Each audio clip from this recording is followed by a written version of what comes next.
ಅಷ್ಟು ದೂರದಿಂದ ಇಲ್ಲಿವರೆಗೆ ಒಬ್ಬನೇ ಬೈಕ್ ರೈಡ್ ಮಾಡ್ಕೊ ಬಂದಿದ್ದೀನಿ ಅಂತಂದರೆ ನನ್ನ ಧೈರ್ಯ ಮೆಚ್ಚಲೇಬೇಕು ಗುರು. ಮೈಸೂರಿಂದ ಇಲ್ಲಿಗೆ 4700 ಕಿಲೋಮೀಟ್ರ್ ಟ್ರಾವೆಲ್ ಮಾಡ್ಕೊ ಬಂದಿದ್ದೀನಿ. ಇನ್ನೂ ಮುಂದೆ ಇದೆ, ಬನ್ನಿ ನೋಡೋಣ. ನೋಡಿ ನಮ್ಮ ಹಳ್ಳಿಗಳ ಕಡೆ ದನ ಕುರಿಗಳು ಹೆಂಗೆ ರೋಡ್ಗಳಲ್ಲೆಲ್ಲ ಹೋಗ್ತಾವಲ್ಲ, ಹಂಗೆ ಕುದುರೆಗಳು ಹೋಗ್ತಾ ಇದ್ದಾವೆ. ಅರೆ ಬಾಯ್ ಕಿತ್ನಾ ದೂರ ತಕ್ ಕೈಸಾ ಜಾನ, ಗೋಡೆ ಕೊತ್ತೋಡ ಸೈಡ್ ಕರ ಅದು. ಅವನು ಈ ತಲೆನೇ ಕೆಡ್ಸ್ಕೊತಾ ಇಲ್ಲ ಗುರು ಇವನು. ನೀವು ಗಮನಿಸಿದ್ದೀರಾ, ಈ ಥರ ಹಿಲ್ಸ್ ಏರಿಯಾಗಳಲ್ಲಿ ಜಾಸ್ತಿ ಹೆಣ್ಣು ಕುದುರೆಗಳನ್ನೇ ಸಾಕಿರ್ತಾರೆ ಲಗೇಜ್ ಹೊರಕ್ಕೆ ಮತ್ತು ಜನಗಳು ಹೊರಕ್ಕೆ. ಗಂಡು ಕುದುರೆಗಳು ನೋಡೋಕೆ ಸಿಗಲ್ಲ.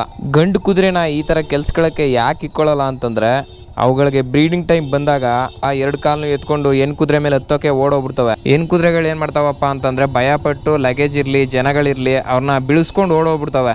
ಇಲ್ಲ ಭಯಪಟ್ಟು ಈ ಥರ ಬೆಟ್ಟಗಳಿಂದ ಜಂಪ್ ಹೊಡೆದು ಬಿಡ್ತವೆ. ಅದಕ್ಕಾಗಿ ಇದು ಜಾಸ್ತಿ ಅಪಾಯ ಇರೋದ್ರಿಂದ ಗಂಡು ಕುದುರೆಗಳನ್ನ ಇಲ್ಲಿ ಕೆಲ್ಸಕ್ಕೆ ಇಕ್ಕೊಳ್ಳಲ್ಲ. 1-2 ಕುದುರೆಗಳನ್ನ ಬ್ರೀಡಿಂಗ್ ಮಾಡ್ಸೋಕ್ಕೆ ಅಂತ ಇಕ್ಕೊಂಡಿರ್ತಾರೆ ಅಷ್ಟೇ. ನಮ್ಮ ಕಡೆ ಓರಿಗಳಿಗೆ ಕ್ಯಾಸ್ಟ್ರೇಷನ್ ಮಾಡ್ತಾರಲ್ಲ, ಹಂಗೆ ಕುದುರೆಗಳಿಗೆ ಮಾಡೋಕ್ಕಾಗಲ್ಲ, ಮಾಡಿದ್ರೆ ಸತ್ತೋಗ್ಬಿಡ್ತಾವಂತೆ. ಅದಕ್ಕಾಗಿ ಇಲ್ಲಿ ಗಂಡು ಕುದುರೆಗಳು ಜಾಸ್ತಿ ನೋಡೋಕೆ ಸಿಗಲ್ಲ. ಗುದ್ದಿಸ್ತಾ ಕುದುರೆಗೆ ಲೂಸ್ ನನ್ನ ಮಗ. ಪಹಾಡಿಯಲ್ಲಿ ಮದುವೆ ನಡೀತಾ ಇದೆ ನೋಡಿ ಗುರು. ಕಾಕೆ ಆಯಾ ಹೂँ भाई नहीं चाहिए. नहीं नहीं नहीं खाना खा के जाओ, तुम भी याद करेंगे भाई. सिस्टर की शादी है. ಅಚ್ಚಾ ಕಂಗ್ರ್ಯಾಚುಲೇಷನ್ ಬೈ. ಎಣ್ಣೆ ಹೊಡೆದ್ಬಿಟ್ಟು ಅವ್ನು ಗುರು, ಹೇಳ್ದ ಮಾತು ಕೇಳ್ತಾನೆ ಇಲ್ಲ.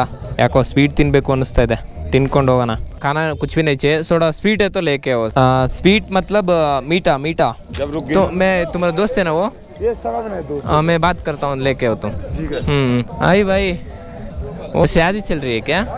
हाँ कर्नाटका ಮೈಸೂರು ಮಾಲೂಮ್ ಏನಾ? ಹಾಂ ಕೊನೆಗೂ ತಂದುಬಿಟ್ಟ ಗುರು. ಥ್ಯಾಂಕ್ ಯು ಬೈ, ಬಹುತ್ ಬಹುತ್ ಶುಕ್ರಿಯಾ ಬೈ.